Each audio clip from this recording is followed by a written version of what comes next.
আসসালামু আলাইকুম বন্ধুরা। বগুড়া জেলার সান্তাহার উপজেলার তারাপুর গ্রাম থেকে সবাইকে শুভেচ্ছা জানাচ্ছি। আমি মোহাম্মদ রুহুল আমিন হৃদয়। আজকে আমি এসেছি পৃথিবীর সর্বকনিষ্ঠ যে মসজিদটি, সেই মসজিদটি দেখতে। আমার পিছনে আপনারা যে দেখতে পাচ্ছেন যে মসজিদটি, এই মসজিদটি পৃথিবীর সবথেকে ছোট মসজিদ। বন্ধুরা, আমি সালাউদ্দিন সুমন ভাইয়ের ভিডিওতে দেখেছিলাম এই মসজিদটি। তো আমি সুমন ভাইয়ের ভিডিওতে দেখতে পেয়েছিলাম এই মসজিদটি অনেক জরাজীর্ণ ছিল। তবে আজকে আমি এসে যেটা দেখতে পাচ্ছি, মসজিদটির সংস্কার কাজ শুরু হয়েছে। অলরেডি অনেকটা সংস্কার হয়ে গিয়েছে। সংস্কার কে করছে বা কারা করছে এটা আমরা দেখব।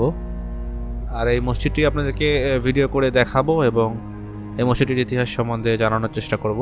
ভিডিওটি শেষ পর্যন্ত দেখতে থাকুন। এই মসজিদ কি আপনারাই সংস্কার করছেন, এলাকার লোকজনরা মিলেই? আচ্ছা, সরকারি লোকজন নয়, এলাকার লোকজনরা টাকা তুলে সংস্কার করছেন।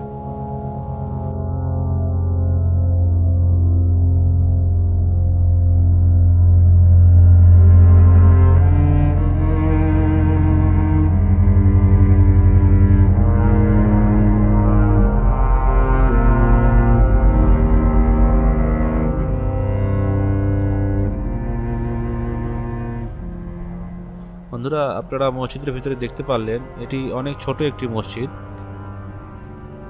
এই মসজিদে সর্বোচ্চ 3 জন নামাজ পড়া যাবে।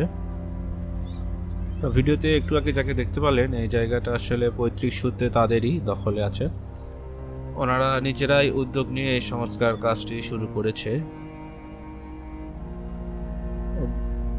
সংস্কারের উদ্দেশ্যটা আমি জিজ্ঞাসা করলাম ওনাকে, যেহেতু ওনার দাদার সম্পত্তি উনি বললেন।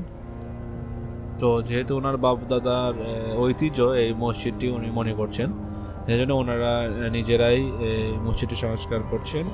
এটি সরকারি কোনো উদ্যোগে সংস্কার হচ্ছে না। তবে এটি ওনারা সংস্কার করাতে মসজিদটির যেই প্রত্নতাত্ত্বিক বৈশিষ্ট্য এটি হারিয়ে যাচ্ছে। এটি যদি সরকারিভাবে প্রত্নতাত্ত্বিক অধিদপ্তর থেকে সংস্কার কাজ করা হতো, তাহলে কিন্তু এই মসজিদটি প্রত্নতাত্ত্বিক নিদর্শন সংস্কারের নিয়ম নীতি মেনে সংস্কার করা হতো, তাহলে কিন্তু এই মসজিদটির বর্তমানে আপনারা যে দেখতে পাচ্ছেন প্রত্নতাত্ত্বিক বিষয়টা কিন্তু এই মসজিদ থেকে অলরেডি হারিয়ে গিয়েছে। তো এরকম অসংখ্য প্রত্নতাত্ত্বিক নিদর্শন আমাদের দেশে আনাচে কানাচে ছিটিয়ে আছে। আমাদের দেশ একটি ঐতিহাসিক দেশ। এই দেশে নবাবী আমল, সুলতানি আমল, ব্রিটিশ আমল, সব আমলের প্রাচীন স্থাপত্য রয়েছে। এই স্থাপত্যগুলো সংরক্ষণ করা সরকারিভাবে সব সরকারেরই দায়িত্ব। তো আমরা আশা করব আমাদের এই ভিডিওটির মাধ্যমে প্রত্নতাত্ত্বিক অধিদপ্তরের দায়িত্বে যারা আছেন সংশ্লিষ্ট, তারা এই বিষয়গুলোর উপরে নজর দিবেন। তো এই ভিডিওটি আজকের মতো এখানে শেষ করছি। ধন্যবাদ। আসসালামু আলাইকুম।